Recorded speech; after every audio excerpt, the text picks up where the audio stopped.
Hello friends, welcome to my channel subjective matters. And आज अपन discuss करेंगे probation of offenders act 1958, अपराधी परवीक्षा अधिनियम 1958। This act number 20 and total number of sections 19 sections का ये जो एक्ट है वो बताता है कि किसी व्यक्ति से अगर एक बार ऑफेंस हो जाता है तो उसे सजा देने से पहले एक बार उसे मौका दिया जाए, मतलब कि प्रोबेशन या एडमोनिशन पर छोड़ा जाए। उसके बाद भी अगर वो ऑफेंस वापस करता है या मतलब अपना जो है वो नियम तोड़ देता है या फॉलो नहीं करता है तो फिर उसको जो है वो सजा दी जाए। तो उसके संबंध में ये probation of offenders act 1958 19 sections का एक्ट बताया गया है। सबसे पहले देखते हैं अपन कि ये एक्ट साइन हुआ था 16 मई 1958 को। और इस एक्ट का जो ऑब्जेक्ट है वो यही है कि an act to provide for the release of offenders on probation and admonition, मतलब कि अगर किसी व्यक्ति ने एक बार ऑफेंस कर दिया है तो उसे सजा देने से पहले एक बार प्रोबेशन पर या एडमोनिशन पर, मतलब डांट फटकार कर छोड़ दिया जाए। उसके संबंध में जो भी नियम वगैरह वो इस एक्ट में बताए गए हैं। तो सबसे पहले जो फर्स्ट सेक्शन है वो यही बताता है टाइटल और एक्सटेंट के संबंध में कि प्रोबेशन ऑफ ऑफेंडर्स एक्ट 1958 जो है वो पूरे भारत पर अप्लाई करता है। और ये एक्ट जो है वो सब स्टेट में, अलग अलग स्टेट की स्टेट गवर्नमेंट जो है वो अधिसूचना के माध्यम से अपने अपने स्टेट पर लागू करती है। तो जो राजस्थान पर जो ये अप्लाई हुआ है तो वो हुआ है 1 अक्टूबर 1962 में।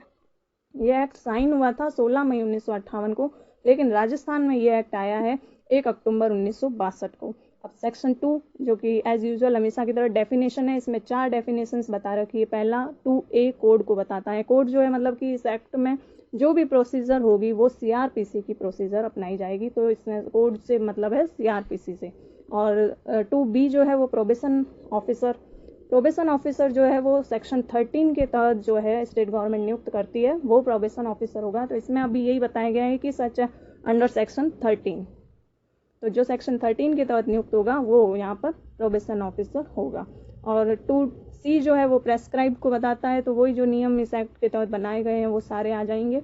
और 2D वर्ड एंड एक्सप्रेशन के संबंध में बताता है कि मतलब जिन वर्ड्स को यहाँ यूज़ लिया गया है लेकिन यहाँ डिफाइन नहीं किया गया है, तो उन वर्ड्स का जो मीनिंग है वो सीआरपीसी के तहत लिया जाएगा।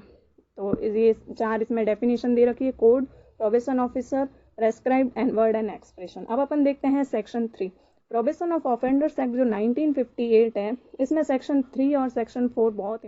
अब अपन देखते हैं सेक्शन 3 जो है वो बताता है power of court to release certain offenders under admonition. Admonition पर कब छोड़ा जाएगा ऑफेंडर्स को, उसके संबंध में बताया गया है कि जब भी कोई अपराधी कोई ऐसा ऑफेंस करता है जो इंडियन पैनल कोड का 379, 383, 381, 404 और 420 के तहत अगर कोई अपराध है या कोई ऐसा अपराध करता है जो 2 ईयर्स से अनधिक, मतलब 2 साल या 2 साल से कम की सजा, फाइन और बोथ से पनिशेबल है, या फिर उसके संबंध में कोई प्रीवियस कन्विक्शन तो नहीं है, मतलब वो पहले से कोई अपराध के लिए दोषी तो नहीं है, पूर्व दोष सिद्धि तो नहीं है, ये सब देखा जाएगा। और सर्कमस्टेंसेस देखी जाएगी।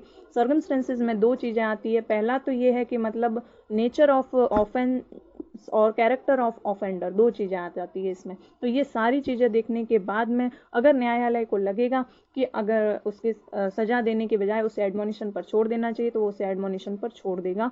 लेकिन इसका जो सेक्शन 3 का जो प्रोवाइडो है वो ये बताता है कि मतलब सेक्शन 3 और 4 का जो लाभ है वो केवल एक ही बार मिलेगा। मतलब कि अगर 3 और 4 के तहत पहले किसी अपराधी को इसके संबंध में कोई भी आदेश दिया गया है या इसका लाभ दिया गया है तो उसको प्रीवियस कन्विक्शन में जोड़ा जाएगा। ये इसका सेक्शन 3 का प्रोवाइडो कहता है कि 3 और 4 का लाभ एडमोनिशन और प्रोबेशन पर एक ही बार छोड़ा जाएगा। Ramprakash versus state of Himachal Pradesh भी यही कहता है कि प्रोबेशन ऑफ ऑफेंडर्स एक्ट के तहत सेक्शन 3 और 4, मतलब प्रोबेशन और एडमोनिशन के संबंध में जो है वो किसी भी ऑफेंडर को जो है एक ही बार उसका लाभ मिलेगा।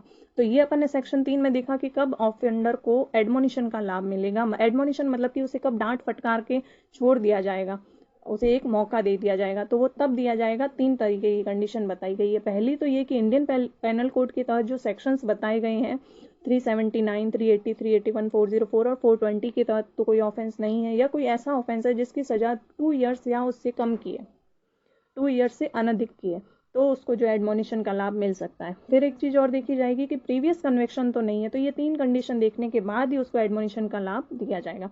अब अपन देखते हैं सेक्शन 4।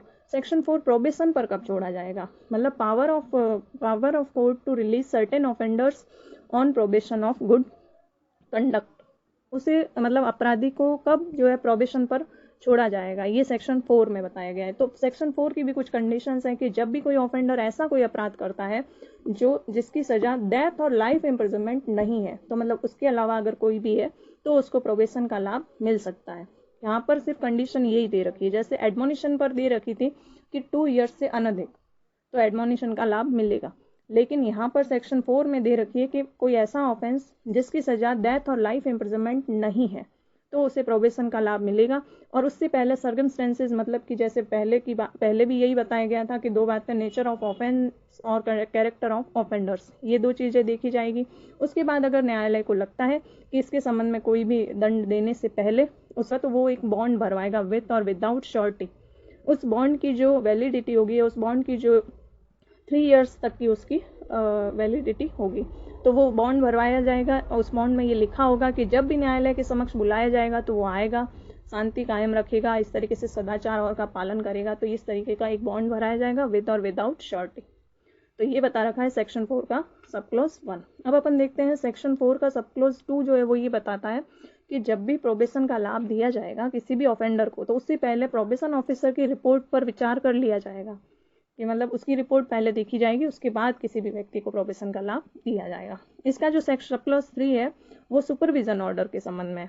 यहाँ पर ये बताया गया है कि अगर जनता और ऑफेंडर के संबंध में जनता के और ऑफेंडर के हित में अगर ऐसा करना सही लगता है तो न्यायालय जो है वो एक सुपरविजन का ऑर्डर भी दे सकता है, जिसकी वैलिडिटी रहेगी 1 ईयर की, 1 साल से कम की नहीं होगी।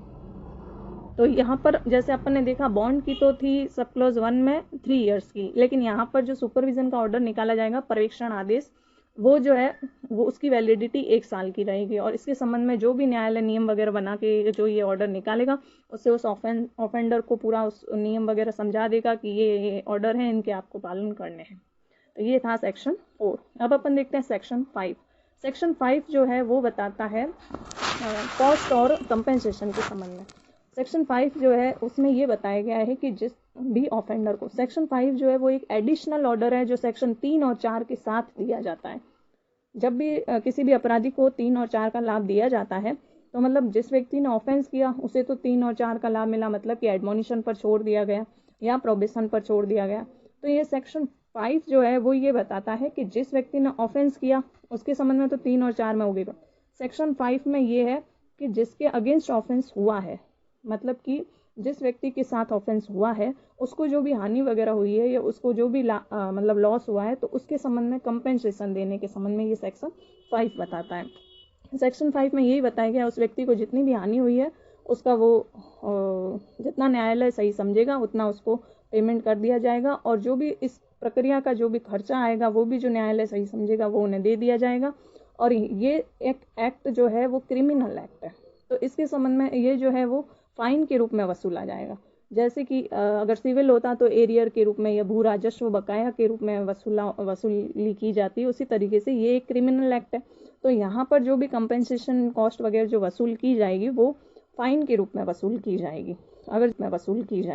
अगर जैसे बहुत सारे, जैसे क्रिमिनल में भी लग रहा है, सिविल में भी लग रहा है, तो उस तरीके से अगर बहुत सारा कुछ लग रहा है तो उन सबको मिलाकर जो सही होगा, जो एवरेज होगा, वो उसको पेमेंट मतलब चुकाना पड़ेगा। तो ये सेक्शन 5 जो है वो यही बताता है कि जिस व्यक्ति ने ऑफेंस किया, जिसके अगेंस्ट ऑफेंस किया है, उसको जो भी थोड़ी बहुत नुकसान हुआ है या हानि हुई है उसको जो है कंपेंसेशन देना पड़ेगा, जो न्यायालय सही समझेगा वो, और वो फाइन के रूप में वसूला जाएगा। अब अपन देखते हैं 3 और 4 के साथ ये एक एडिशनल ऑर्डर के रूप में दिया जाएगा। सेक्शन 5 का जो ऑर्डर है कॉस्ट और कंपेंसेशन का, वो एक एडिशनल ऑर्डर है। सेक्शन 6 जो है वो ये बताता है, प्रोबेशन ऑफ ऑफेंडर्स एक्ट का जो सेक्शन 6 है वो ये कहता है कि 21 साल से कम उम्र के अगर किसी भी व्यक्ति से ऑफेंस हो जाता है तो उसके संबंध में बताया गया है कि उसे कारावास नहीं दिया जाएगा। ये सेक्शन 6 कहता है कि 21 साल से कम उम्र का अगर कोई अपराधी है तो उसे जो है वो कोर्ट नहीं भेजा जाएगा। 21 साल से कम तो है, लेकिन ऐसा कोई ऑफेंस किया है जिसकी सज़ा लाइफ इम्प्रिजनमेंट नहीं है, मतलब कि आजीवन कारावास उसकी सज़ा नहीं है, तो उसे जो है वो इसका लाभ मिलेगा सेक्शन 6 के तहत। अगर आजीवन कारावास है तो उसके संबंध में फिर इंडियन पैनल कोड या जे एक्ट के तहत उसके संबंध में वहाँ कार्रवाई देखी जाएगी। लेकिन यहाँ पर ये बताया गया है कि अगर वो 21 साल से कम उम्र का है और लाइफ इम्प्रिजनमेंट का सज़ा नहीं है, तो ऐसा कोई ऑफेंस किया है तो उसको जो है वो कारावास का दंड नहीं दिया जाएगा। और अगर फिर भी किसी कारण से दिया जाता है तो कोर्ट को जो है वो उसके रीजंस बताने होंगे कि क्या कारण थे जिसके कारण उसको जो है वो सज़ा दी गई है। लेकिन ये जो सेक्शन 6 है वो जो हैबिचुअल ऑफेंडर्स होते हैं, जो आदतन अपराधी होते हैं, उन पर लागू नहीं होता है। ये कुरुनिंसा वर्सेस स्टेट ऑफ महाराष्ट्र के केस में बताया गया है।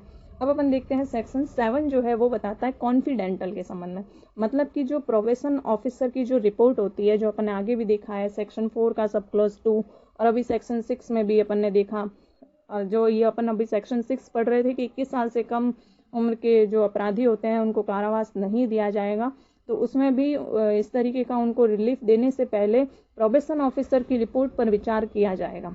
सेक्शन 6 का जो सब क्लॉज 2 है वो यही बताता है। तो यहाँ पर भी सेक्शन 7 ये कहता है कि जो प्रोबेशन ऑफिसर की जो रिपोर्ट होती है वो कॉन्फिडेंटल होती है, मतलब कि वो गोपनीय होती है। अगर मतलब न्यायालय को लगता है तो ही वो जो है अपराधी को उसके संबंध में भी बता सकता है, नहीं तो वो जो है वो कॉन्फिडेंटली रहेगी। तो इस संबंध में ये सेक्शन 7। अपन देखते हैं सेक्शन जो 8 है वो बताता है कि परीक्षा की शर्तों में फेरफार अगर प्रोबेशन ऑफिसर की एप्लीकेशन पर कोर्ट कर सकता है। ये जो परीक्षा जो सेक्शन 4 के तहत जो अपन को बॉन्ड भरवाया जाता है उसकी जो शर्तें होती है उनमें जो अगर परिवर्तन करना है तो वो प्रोबेशन ऑफिसर की एप्लीकेशन पर कोर्ट करेगा, और वो भी देखा जाएगा कि उस ऑफेंडर के लिए या पब्लिक के लिए इंटरेस्ट में हो या गुड फेथ में हो तो ही ऐसा किया जाएगा। तो अगर पब्लिक और ऑफेंडर के लिए ऐसा करना सही होता है तो उसकी जो शर्तों में परिवर्तन अधिक या कमी की जा सकती है। लेकिन अपन ने सेक्शन 4 में पढ़ा था कि जो बॉन्ड भरते हैं उसकी वैलिडिटी 3 ईयर की होती है, तो उसमें भी अभी भी जैसे अगर बॉन्ड की शर्त में परिवर्तन करेंगे तो उसको 3 ईयर से अधिक नहीं कर सकते, 3 ईयर से कम कर सकते हैं, 3 ईयर्स तक कर सकते हैं, लेकिन 3 ईयर से अधिक नहीं कर सकते हैं। और बॉन्ड की शर्त में परिवर्तन करने से पहले और जो ऑफेंडर होता है या उसकी जो श्योरिटी है, प्रतिभू है, उसको सुनवाई का अवसर दिया जाएगा। जैसे कि अगर मान लो इसका जो सब क्लॉज 2 है वो ये कह रहा है कि अगर मान लो कोई प्रतिभू है जो उसकी श्योरिटी है, जो सेक्शन 4 के तहत जब उसने बॉन्ड दिया था उस समय तो वो उसकी श्योरिटी था, लेकिन अब यहाँ इसकी कंडीशन में जो फेरफार हो रही है वो उसको मानने के लिए उसको स्वीकार नहीं कर रहा है या वो मना कर रहा है कि इस तरीके का परिवर्तन मुझे मान्य नहीं है तो अब मैं श्योरिटी नहीं हूँ, या इस तरीके से वो उसकी जो परिवर्तन है उसको वो एक्सेप्ट नहीं कर रहा है या मानने से इनकार कर देता है, तो ऑफेंडर को नया बॉन्ड देना होगा। अगर वो नया बॉन्ड देने में असफल रहता है तो उसको जो है वो उस अपराध के लिए जो दंड होगा उससे दंडित किया जाएगा। और इसका जो सब क्लॉज 3 है वो ये बताता है कि अगर न्यायालय को लगता है कि अब उसे किसी भी प्रोबेशन ऑफिसर की रिपोर्ट पर अगर कोर्ट को लगता है कि अब उसे पर्यवेक्षणाधीन रहना या मतलब उसे प्रोबेशन ऑफिसर के अंडर में रहना अब सही नहीं है, मतलब अनावश्यक है, या मतलब लगता है नहीं है, उसे कोर्ट को अब ऐसी ज़रूरत नहीं लगती है, तो वो उसका जो है वो बंद पत्र का उन्मोचन भी कर सकता है। ये सेक्शन 8 का सब क्लॉज 3 बताया गया है कि अगर कोर्ट को लगता है तो वो बंद पत्र का उन्मोचन कर देगा। अब अपन देखते हैं सेक्शन 9 जो है वो प्रोबेशन ऑफ ऑफेंडर्स एक्ट का सेक्शन 9 है, वो बताता है कि बंद पत्र की शर्त की पालना करने में अगर ऑफेंडर जो अपराधी है वो असफल रहता है तो क्या होगा। अब यहाँ पर सेक्शन 9 में ये बताया गया है कि अगर बंद पत्र की जो शर्त है, जो सेक्शन 4 के तहत जो बॉन्ड भरा है अपराधी ने, उसकी शर्त की पालना करने में कि भाई शांति बनाए रखूंगा या मतलब मादक पदार्थों का यूज नहीं लूंगा या जब भी न्यायालय कहेगा तब मैं उपस्थित हो जाऊंगा, या इस तरीके से जो भी उसकी शर्त थी उसकी पालना करने में वो असफल रहता है, तो क्या होगा कि जो वो विद और विदाउट श्योरिटी है, तो अगर मान लो ऑफेंडर उस शर्त की पालना करने में असफल रहता है तो उसके संबंध में समन और वारंट दोनों में से कुछ भी निकाला जा सकता है। लेकिन अगर वो श्योरिटी है तो उसके संबंध में केवल समन निकाला जाएगा।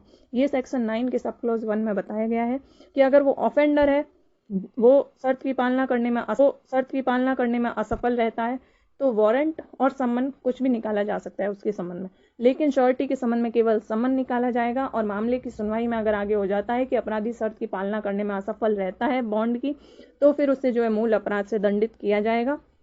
लेकिन अगर ऐसी असफलता पहली बार हुई है तो उसे 50 रुपीज़ के फाइन पर छोड़ दिया जाएगा, मतलब 50 रुपये की शस्ती उस पर अधिरोपित की जाएगी।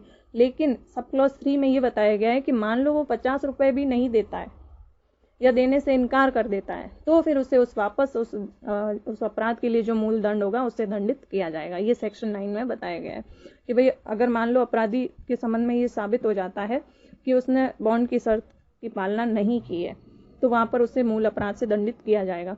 लेकिन अगर ऐसी असफलता पहली बार हुई है तो 50 रुपये की शस्ती पर उसे छोड़ दिया जाएगा, 50 रुपये फाइन लगाया जाएगा। वो 50 रुपये फाइन भी नहीं देता है तो फिर उसे जो है वापस न्यायालय जो है वो उस अपराध के लिए जो मूल दंड होगा उससे दंडित करेगा। अब अपन देखते हैं प्रतिभुओं के बारे में उपबंध।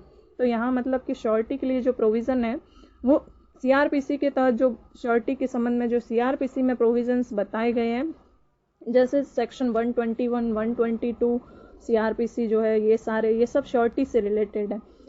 446, तो इन सब में जो श्योरिटी के प्रोविजंस बताए गए हैं वहाँ से लिए जाएंगे। वैसे भी अपन ने सीआरपी अभी प्रोहिबिशन ऑफ ऑफेंडर्स एक्ट का सेक्शन 2 जब डेफिनेशन कोर्स पढ़ा था तो अपन ने देखा था कि यहाँ प्रोसीजर पूरी सीआरपीसी की ही अपनाई जाएगी। तो यहाँ पर भी यही बताया गया है कि श्योरिटी के संबंध में जो रूल होंगे, जो प्रोविजंस होंगे वो सीआरपीसी से ही लिए जाएंगे।